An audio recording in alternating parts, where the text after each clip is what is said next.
Rationalize the denominator of 3 minus root 7 divided by 1 plus 3 root 7.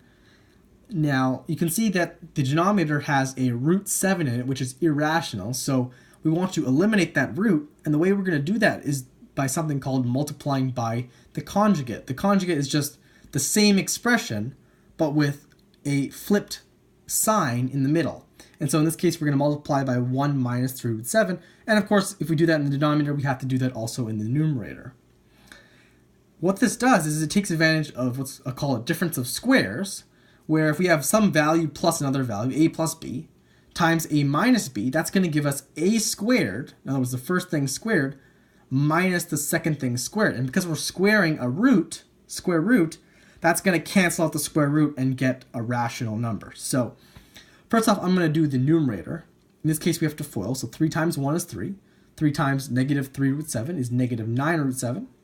Negative root 7 times 1 is negative root 7, and negative root 7 times negative 3 root 7, that becomes positive because the negative negative, and then root 7 times root 7, that's 7, and so it's 7 times 3, 21. In the denominator, again, it's the first thing squared minus the second thing squared. So the 1 squared, obviously, just 1. And this squared, if we take 3 root 7 squared, that's 3 squared, 9, times root 7 squared, which is 7, right? The roots cancels out. And so it's 3 times 7, or 9 times 7, my bad. So that's 63.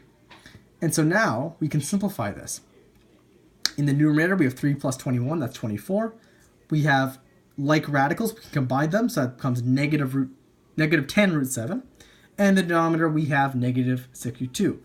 And so our final step is we can actually, all three of these terms have a common factor of 2.